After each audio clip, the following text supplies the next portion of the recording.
Well, the Bureau of Labor Statistics released the Consumer Price Index numbers this morning, and it was more bad news. Inflation continues to rise, bringing the annual all items increase to 7.7%.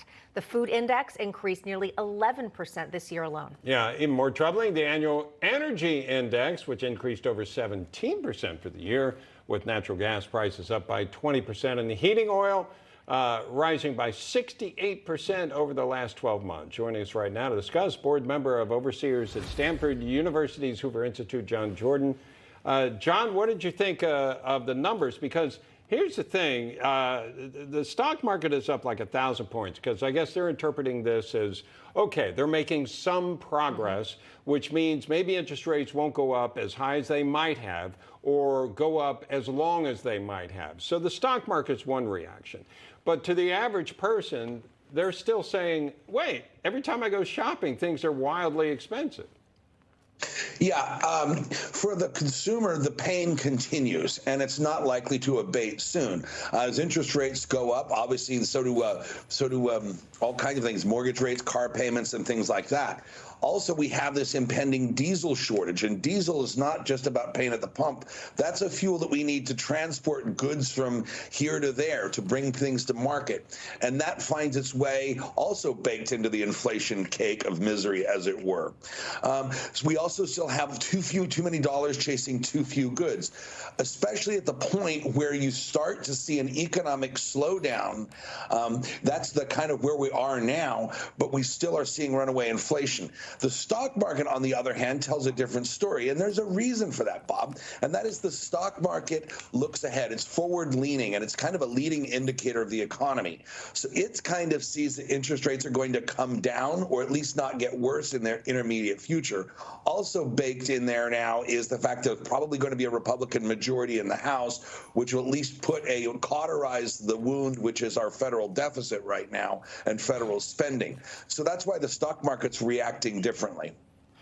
A poll last week proclaims that half of Republicans think that the U.S. sends too much money to Ukraine. Now, House Minority Leader Kevin McCarthy says they're not going to write a blank check to Ukraine.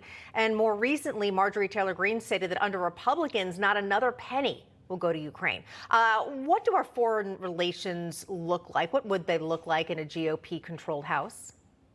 So this is a very dangerous time for America right now. Our enemies saw what we did running away from Afghanistan and have seen us now on the other side support Ukraine. If it looks like American resolve is crumbling and that America, this isolationist tendency inside the Republican Party is taking root, it will only embolden China, Iran, and North Korea. And for those isolationists in my party, and I'm as conservative as they come, we live in a small connected world now. And you can't just say, hey, we're going to be surrounded by friends and fish, Canada, Mexico, and oceans, and call it a day.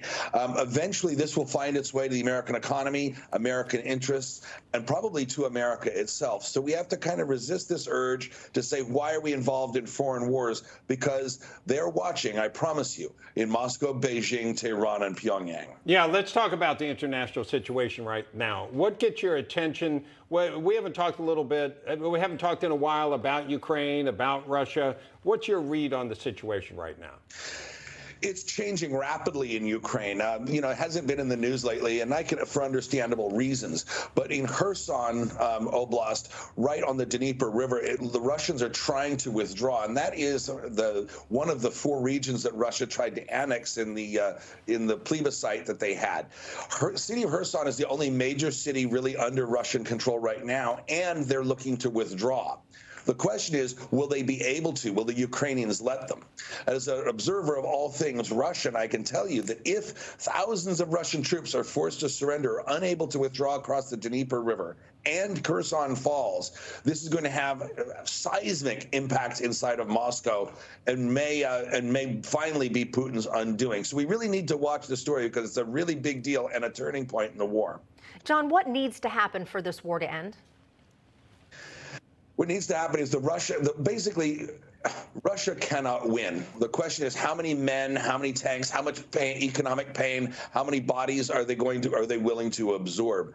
At the same time, Ukraine, how much misery are they willing to suffer as well? Russia cannot achieve its maximalist game of bringing down, of occupying all of Ukraine.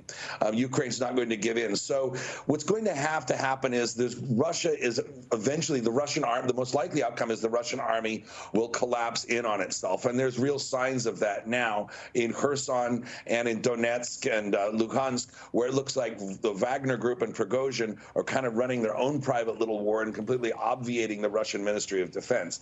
So I think that an implosion of the Russian military is the most likely outcome, probably, I think, before January. Wow. Because Putin was hoping it was going to be a long winter for Ukrainians, and he would be able to cut off heating oil, natural gas, and that sort of thing. Yeah, the Kherson offensive and the situation in Kherson really upsets Putin's calculus horribly. Let me ask you this, though. There are some that say it's. What about the possibility they're withdrawing from Kherson in order to set them up in a trap and let them take the city and then come back and attack them? Yeah, great question, Bob. That was a big, for the last week and a half, while this story was on blackout, the Russian administration in Kherson was saying that Russia's going to withdraw, and meanwhile, Ukraine's troops wouldn't advance because they didn't want to be drug into house-to-house combat. They thought it was a trap. It looks now, because basically the Russian Ministry of Defense is basically saying in Russia public that we are going to have to withdraw. Militarily, it looks like they're going to, so it doesn't look like a trap. But the Ukrainians aren't going to rush in there either. They're going to see real signs of Russians trying to get across the river. But at the same time, the Ukrainians will be continuing to take out those bridges across the river and basically starve the Russians trapped in Kherson into surrender. And they may very well succeed at doing that. But the Ukrainians are showing no appetite at rushing into Kherson until the Russians are just going to be so attrited and depleted that they'll surrender on their own. Any concern about U.S. soldiers who are instructing Ukrainians on how to use American weaponry? Well, supposedly, Bob, all of the instruction that U.S. personnel is giving is being done in Germany, in the United States, or in other NATO countries. And the only U.S. personnel in Ukraine right now, supposedly, are the ones that are supposed to be monitoring shipments of American weapon systems to make sure that they're properly accounted for. All bets are off if an American serviceman is hurt, but I think that if one is hurt, the administration isn't going to see that as an invitation to escalate or further involve the U.S. in this war. Keep in mind, we're taking on the Russians right now, and doing so relative to our defense budget fairly inexpensively. We have a defense budget over $800 billion a year, and we're doing this for literally pennies on the dollar while risking no American lives. It's in economics of war, it's a pretty good deal. All right, John Jordan, always a pleasure talking to you. Thank you.